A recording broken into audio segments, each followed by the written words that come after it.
Coucou. Coucou. Vous voyez, dans cette vidéo, on est avec Paki. Pourquoi? Parce que la vidéo le concerne. On passe de la Bolivie au Pérou. Et vous allez voir que cette fois-ci, pour passer ces frontières-là avec un chien ou un animal de compagnie, tout du moins, c'est pas si simple que d'habitude. Alors, on n'avait pas parlé de notre passage Argentine, pardon, à la Bolivie, parce que c'est comme d'habitude. Ouais, ça se passe très bien.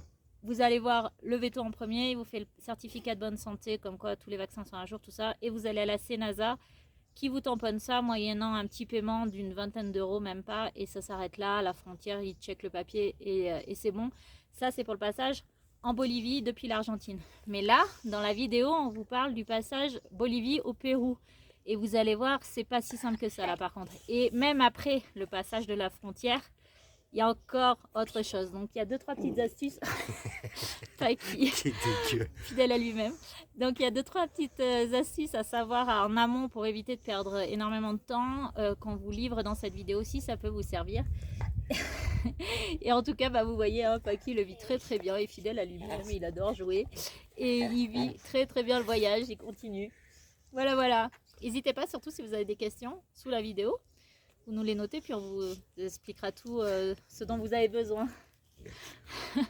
allez voir la vidéo. Allez voir la vidéo. Ciao. Ciao. Avant, nous avons une mission pour toi. Nous t'emmenons dans l'aventure avec nous pour une longue durée. Alors pour ne rien louper, Clique sur le pouce. Abonne-toi, c'est gratuit. Active la cloche. C'est fait? C'est parti, mon kiwi. ouais.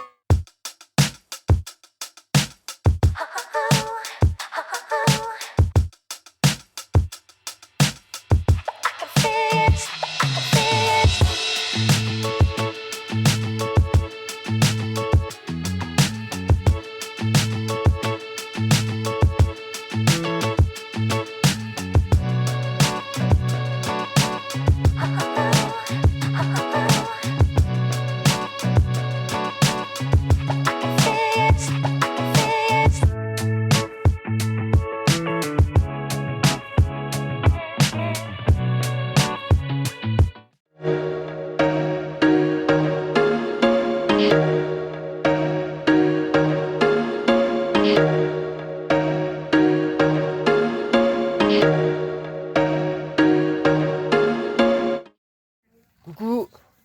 Aujourd'hui, grand jour, on passe la Bolivie pour aller au Pérou. Alors on va à la migration.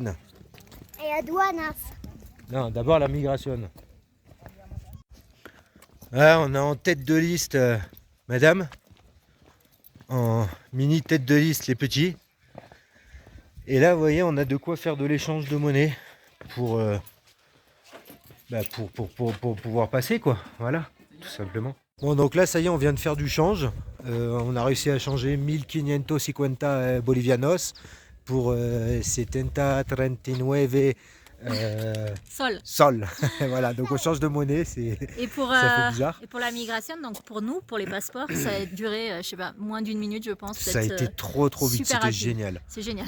Nous, on adore quand ça se passe comme ça. espère Bon, maintenant, que la il faut qu'on suite- aille à la douane pour El Perro. Non, d'abord pour Marcel. Oui, pour Marcel et El Perro. Allez. Voilà. Allez, c'est parti. Donc là, c'est la douane nationale. Marcel, il est là. Avec les fruits et légumes. Paquito, il fait dodo. Paquito. On sait pas ce qu'il fait. Allez, c'est parti. Il ronfle. Bon, ça y est, on vient de faire la douane. Donc tout est bon. Elle a quand même jeté un petit coup d'œil vite fait dans le camion. Voilà, mais rapide. Hein. Juste un coup d'œil comme ça. Allez, maintenant, on va Et, direction Pérou. Une petite note pour ceux qui rentrent en Bolivie, on nous a conseillé, et là encore elle a vérifié, si vous avez des vélos ou des trottinettes, tout ça, il faut les déclarer quand vous rentrez en Bolivie et elle vérifie à la sortie. Et pensez bien à le faire parce qu'ils peuvent vous les confisquer en fait si c'est pas noté. Voilà, voilà. Allez, parti. Et voilà, on rentre au Pérou.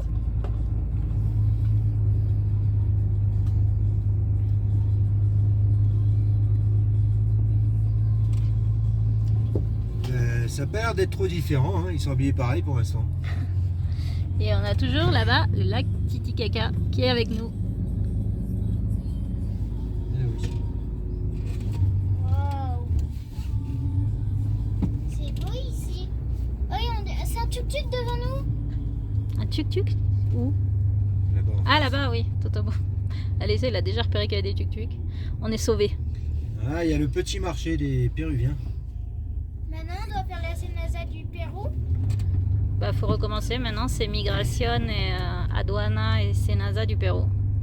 Oula. Alors, Il y a Puesto de contrôle. Welcome, Pérou. Là-bas, il y a la Migration. Faut aller Voilà. là. des monnaies. Là, je pense... Maman, il y a la monnaie pour changer. Oui, mais on l'a déjà fait. Je pense qu'il faut que tu te mettes devant, là. Cambio. Cambio de moneda. Municipal. Allez, maintenant, on va faire l'entrée au Pérou après la sortie de Bolivie. Bon, donc là, on est à la migration du Pérou. On fait les papiers. Donc, tout se passe bien. Il y a juste qu'ils nous demandent le numéro du moteur.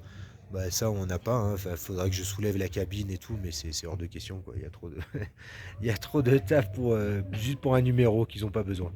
Voilà, bon, on fait ça et puis après, on va à côté à la Senasa pour le chien. Là, ils ont voulu contrôler alors les vélos. Donc, on a dit qu'on avait 4 vélos et 2 trottinettes. Donc, ils ont voulu contrôler ça. Et puis, il est venu voir aussi celui de la Senasa, voir le chien. Et puis là, après, on va faire les papiers. Allez, on continue. Bon, alors là, on est toujours à la Senasa, donc pour le chien. Alors, c'est un peu compliqué. Pourquoi? Parce que déjà, l'ordinateur, l'informatique, c'est très très long. Il capte mal, tout plante. Et ils nous ont demandé de payer 98, je sais plus combien, sol. Ça représente 26 € pour les papiers du chien, l'entrée du chien. Et il a fallu que le mec il m'emmène avec lui dans une banque, mais il y avait 2 banques qui étaient fermées à cette heure-là, donc on a réussi à aller dans un truc Claro et on a pu payer. Voilà, donc ça fait encore des dépenses. Hein. Il y a des pays où ça te coûte que dalle, et il y a des pays là comme celui-là où voilà, on a dû payer, et de ce qu'il nous a dit pour la sortie, on devra aussi repayer, refaire la même chose. C'est quand même pénible tout ça, quoi. Quand tu sais qu'il y a des pays où ça va très bien, c'est simple, t'as rien à payer, tu te demandes pourquoi d'autres, ils te font payer. Et que c'est compliqué comme ça. Voilà, donc là, ça doit faire à peu près, je pense, 1 heure maintenant qu'on est à la Senasa, juste pour le chien. Allez, on y arrive là, il remplit tout à la main, puisqu'à l'informatique ça marche pas. Et puis on s'en va. Ça y est, on sort enfin de la Senasa du Pérou. On y a passé, je pense, 2 heures à peu près, pas loin. En fait, pour faire les papiers donc de la migration, les passeports, tout ça, ça s'est passé très très rapidement. Vraiment, vous avez vu, je sais pas, en moins d'1 minute, tout était fait. Pour les papiers du camion, c'est pareil, ça a été relativement vite, je pense, une dizaine de minutes. Concrètement, il s'est plus attardé sur le fait qu'on avait des vélos et des trottinettes et un skateboard. Et du coup, il a voulu noter tout ça. Et en fait, il a plus voulu voir les vélos et donc les trottinettes. Mais enfin, il les a vues complètement à l'arrache parce qu'elles sont bâchées, tout ça. Donc, il a deviné à travers. Mais il n'a pas du tout voulu rentrer dans le camion. Mes amis hier sont passés par là et eux se sont fait juste checker vite fait le frigo et les placards, mais en 2 secondes. Pas plus. Nous, voilà, ils nous ont même pas regardé l'intérieur du camion. C'était plus Paquito. Ah, Paquito, le chien, il vient de France et tout. Enfin, ils étaient plus contents de voir qu'on voyageait avec notre chien qu'autre chose. Par contre, après, effectivement, il a fallu donc aller à la Senasa. Et là, il a checké tous les papiers. Son ordinateur était très très lent parce qu'en fait, leur internet ne fonctionne qu'avec leur mobile ici en partage de connexion. Et c'est très très lent. Du coup, il ne trouvait plus le dossier qui était en cours. Enfin bref, et puis il a fallu, vous avez vu que Cédric a y payé. Donc là, c'était l'équivalent de 99 sols. Donc il faut diviser par 4 pour avoir le prix en euros, hein, ni plus ni moins. Et donc après avoir payé déjà la Senasa en Bolivie, le vétérinaire en Bolivie pour les papiers, donc et là aussi il faut encore payer pour un permis d'importation et une inspection en fait. Ils n'ont rien inspecté du tout, ils ont juste regardé les papiers et rempli la même chose dans leur ordinateur, mais bref, il faut payer quand même de nouveau. Donc voilà, bon, c'est comme ça, on joue le jeu.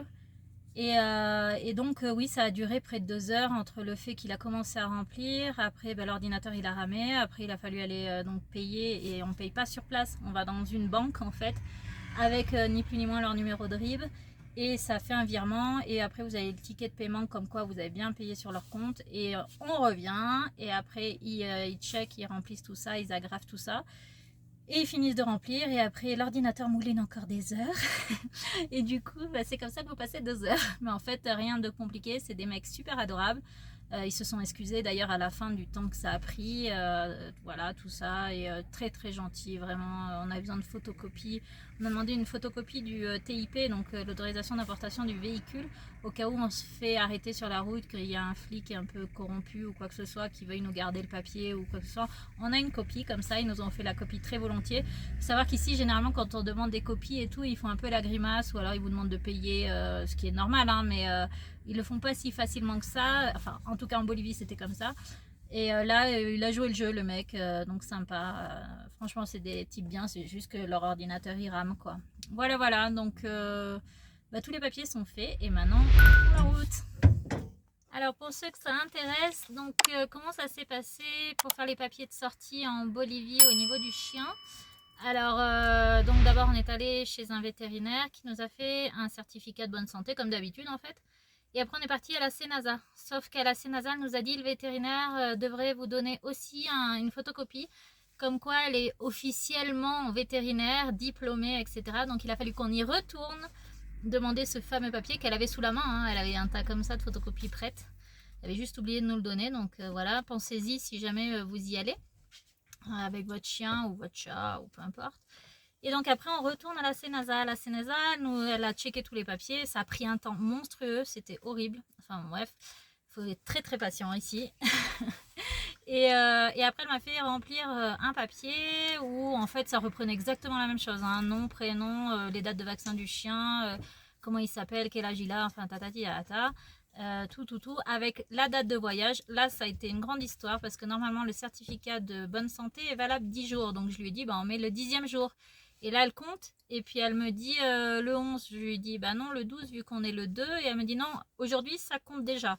Ok, bon, alors, mets le 11. Et elle regarde son calendrier. Elle me dit, bah non, le 11, c'est un dimanche.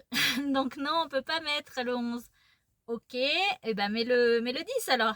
Ah ben non mais c'est aussi le week-end le samedi, donc on peut pas. Ok, et ben mets le 9. Donc voilà, donc c'est comment vous faire scratcher 3 jours en un rien de temps, ben voilà. Donc on avait mis cette date de sortie qui était donc un vendredi. Et donc elle m'a fait remplir tout ce papier. Et puis à la fin, elle me dit, ben non mais ça va pas en fait. Comment ça va pas? Et elle me dit, ben non parce que là sur votre pièce d'identité, vous appelez Clémence et vous avez écrit Clénance. Et j'ai dit, comment ça, j'ai écrit Clénance? Elle me dit, oui, là, c'est un N. En fait, elle voulait pas reconnaître que mes M, ça lui plaisait pas, en fait. Mes M n'étaient pas des M pour elle, mais étaient des N. Et les mes N, on sait pas trop ce que c'était. Enfin, bon, bref. On a rajouté une petite pointe au M pour qu'elle soit contente. Et là, elle nous dit, non, en fait, maintenant, le M, il est plus foncé que les autres lettres. Donc, non, ça va pas. Il faut refaire le papier. Zen. Du coup, on a refait le papier et elle est repartie et elle est revenue pour cette fois-ci nous faire signer encore d'autres papiers et nous dire qu'il fallait aller payer en face parce que ça se fait jamais sur place aussi, dans un petit kiosque. Aller payer pareil une certaine somme aussi et faire des photocopies des originaux parce que c'est pas eux qui font les photocopies et eux ont besoin de garder et les originaux et les photocopies. Alors, très bien, on y va, on revient. Et là, elle nous dit, bon, bah maintenant, il faut revenir mardi. Donc, 5 jours après. Comment ça, mardi, on revient, le papier n'est pas prêt tout de suite? Non, c'est mon chef qui va le faire, donc il faut revenir mardi. Ok, et là, du coup, elle me demande le passeport du chien qu'elle veut jusqu'à mardi. Le passeport officiel, alors qu'elle a déjà les photocopies. Là, par contre, j'ai catégoriquement refusé parce que c'est comme si vous donniez votre passeport à vous. Et ici, ils sont un peu adeptes de ça. Ils vous prêtent les papiers officiels. Et si vous voulez les revoir, eh ben, il faut donner un petit quelque chose. Hein. C'est un peu de la corruption, tout ça. Mais bon, voilà. Donc, j'ai catégoriquement refusé en lui disant non, vous avez les originaux, les photocopies, pardon. Si vous avez besoin de quoi que ce soit, ben, prenez-le maintenant. Mais moi, je laisse pas le passeport original de mon chien. Si vous me le perdez, on fait comment en fait? J'ai plus de papier officiel pour entrer avec mon chien en France, par exemple. J'ai plus rien. Et elle calait pas, donc je lui ai demandé un papier, j'ai fait un peu ma casse-pied, un papier, un sorte de certificat, comme quoi si elle me le perdait, elle s'engageait à refaire tout le passeport, avec les étiquettes de vaccin, avec les dates de vaccin, parce qu'ici sans ça vous bougez plus avec le chien, hein, donc voilà, c'est tout ce qui leur compte, c'est le vaccin contre la rage, etc. Donc si elle vous perd le passeport, et vous n'avez plus rien en fait. Donc je lui ai dit, moi je veux un papier, comme quoi vous vous assurez Et derrière, vous me referez le passeport exactement comme il est, avec son numéro de puce, avec ses dates de vaccin et tout et tout. Et là, en fait, elle a changé de couleur. Et elle a compris que je ne lâcherais pas. Elle est allée voir son chef. Son chef a du coup checké le passeport tout de suite et ils me l'ont rendu immédiatement. Et je vous conseille d'en faire autant. Ne laissez jamais des papiers officiels quelque part, que ce soit vos passeports à vous ou le passeport de votre animal ou quoi que ce soit. Parce que si jamais ils veulent vous le garder, vous ne le reverrez pas si vous ne donnez pas de l'argent ou voire même vous ne les reverrez pas du tout et vous serez coincé. Jamais de papier officiel ni à la police quand on vous arrête, ni au vétérinaire, ni rien du tout. Tout ça, c'est à vous et vous montrez les photocopies, c'est tout. Voilà, voilà. Et donc, mardi, on est retourné chercher les papiers et tout était prêt. Et puis, on a pu partir. Mais c'est très, très long. Donc, il faut prévoir le coup. Tout ça s'est passé à Cochabamba. Donc, peut-être que si vous allez à La Paz ou ailleurs, ce sera moins pénible. Enfin, j'espère pour vous, en tout cas. Parce que moi, personnellement, j'ai cru qu'à la fin... voilà, j'avais plus de patience. On est resté à peu près, je sais pas, 4-5 heures là-bas au total. Hein. Donc, c'était... très très pénible en fait. Voilà, voilà, donc on espère que ça vous servira et puis n'hésitez pas si vous avez des questions.